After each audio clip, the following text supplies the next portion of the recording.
Hello viewers, welcome to my channel. Sunday episode fun day లాగా Nagarjuna sir దుమ్ము రేపే డాన్స్తోనైతే stage మీదకి వచ్చేసారు. మంచిగా గేమ్స్ ఆడిపించినాక అభయ్ నవీన్ని ఎలిమినేట్ చేశారు. ఇక మండే మనకు నామినేషన్స్ డే కాబట్టి బిగ్ బాస్ ఫోర్త్ నామినేషన్స్ అయితే చాలా హీటెడ్ ఆర్గ్యుమెంట్స్ జరిగాయి. ఇప్పటివరకు జరిగిన నామినేషన్స్ అంతా ఒక ఎత్తు అయితే ఫోర్త్ వీక్ నామినేషన్స్ వేరే ఎత్తు అనమాట. హౌస్లో ఒకరి మీద ఒకరు నామినేట్ చేసుకున్నారు. నామినేషన్ 4 o'clock స్టార్ట్ చేశాడు బిగ్ బాస్.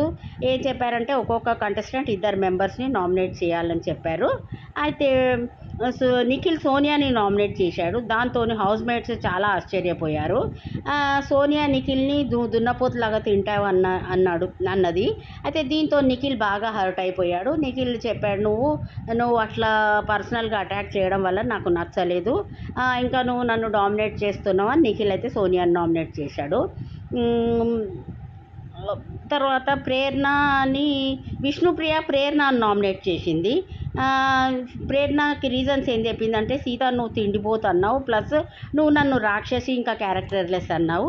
అయితే ప్రేరణ అన్నది నాగ్ సార్కి చెప్పాను కదా, నేను సారీ కూడా చెప్పాను కదా సార్, మన ఇష్యూని సార్ట్ అవుట్ చేశారు కదా, మళ్ళీ నువ్వు నామినేషన్స్లోకి ఎందుకు తెచ్చావు అని ప్రేరణ విష్ణుప్రియని అడిగితే, నేను చాలా బాధపడ్డాను, నేను చాలా హర్ట్ అయ్యాను కాబట్టి నేను నామినేట్ చేస్తున్నా అని చెప్పింది. యష్మి మణికంఠని నామినేట్ చేసింది. అయితే మణికంఠ బాగా అగ్రెసివ్ అవుతున్నామని ఇక వాళ్ళిద్దరికి ఏం రీజన్స్ ఉన్నాయో నామినేట్ చేసింది. విష్ణుప్రియ ఎవరిని నామినేట్ చేసిందంటే ప్రేరణ, అండ్ సెడ్ దట్ నీకు 2 మార్క్స్లు విష్ణుప్రియ పృథ్వీరాజ్ని నామినేట్ చేసి నీకు 2 మార్క్స్ ఉన్నాయి, నువ్వు ప్రాపర్గా ఆడతలేవని అయితే విష్ణుప్రియ ప్రేరణని నామినేట్ చేసింది. నబీల్ కూడా ప్రేరణనే నామినేట్ చేశాడు. అయితే నిఖిల్ వర్సెస్ సోనియా చాలా హీటెడ్ ఆర్గ్యుమెంట్స్ అయ్యాయి. నామినేషన్ హైలైట్గా ఉంది. విష్ణుప్రియ వర్సెస్ ప్రేరణ, యష్మి వర్సెస్ సోనియా అనమాట. అయితే నిఖిల్కి సోనియా మంచి కౌంటర్ ఇచ్చాడు. అయితే ఇప్పుడు నిఖిల్ సోనియాని నామినేట్ చేయడం వల్ల నిఖిల్ గేమ్ కూడా చాలా బాగుంటుంది. సోనియా క్లచెస్ నుంచి బయటకు వచ్చినాక నిఖిల్ అయితే తన ఆట తను ఆడుకుంటాడు. తను గేమ్లో అసలు తనకు లీడర్షిప్ క్వాలిటీస్ చాలా ఉన్నాయి. తను విన్నింగ్ మెటీరియల్, తను ఏ టాస్క్ అయినా పర్ఫెక్ట్గా చేస్తాడు, ప్లస్ మంచిగా గేమ్ బాగా ఆడతాడు. అనవసరంగా ఈ సోనియా క్లచెస్లో పడి తన గేమ్ మీద కొంత బ్యాడ్ చేసుకుంటున్నాడు. అయితే ఇప్పుడు సోనియాని నామినేట్ చేయడం వల్ల అయితే నిఖిల్కి చాలా ప్లస్ పాయింట్ అయింది. నిఖిల్ తన గేమ్ని చాలా ఇంప్రూవ్ చేసుకుంటాడు. ఇదైతే ఒక మంచి పరిణామం అని చెప్పొచ్చు. ఇలా అందరు ఒకళ్ళ మీద ఒకళ్ళు నామినేట్ చేసుకున్నారు. నామినేషన్స్ అయితే చాలా హీటెడ్ ఆర్గ్యుమెంట్స్తో జరిగాయి.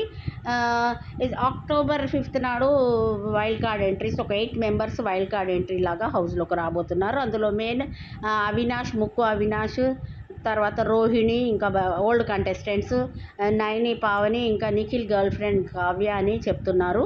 అయితే ఇంకో కొన్ని పేర్లు కన్సిడర్లో ఉన్నాయి. ఇక మనకి పోతుంటే తెలుస్తుంది. ఇంకా కొంతమంది రీతు చౌదరి, ఇంకా 8 కంటెస్టెంట్స్లో 4 to 5 మెంబర్స్ అయితే పాత కంటెస్టెంట్స్ రాబోతున్నారు. దాంతోపాటు ఇంకొంతమంది కొత్త కంటెస్టెంట్స్ కూడా రావచ్చు. అయితే అప్పుడు మాత్రం వీళ్ళు బయట నుంచి వచ్చిన కంటెస్టెంట్స్ హౌస్లో ఉన్న కంటెస్టెంట్స్కి వాళ్ళ పాజిటివ్స్ అండ్ నెగిటివ్స్ చెప్పడం వల్ల వాళ్ళ గేమ్ ఇంప్రూవ్ చేసుకొని అయితే ఇంకా బాగా కావచ్చు గేమ్. అయితే ఈ వైల్డ్ కార్డ్ ఎంట్రీస్ తర్వాత అయితే గేమ్ చాలా ఇంట్రెస్టింగ్గా మారబోతుంది. ఎనీహౌ ఈ పృథ్వీ కూడా సోనియా మాయా నుంచి విడిపోయి తను యష్మితో ఉంటుండు. Okay friends, thank you for watching.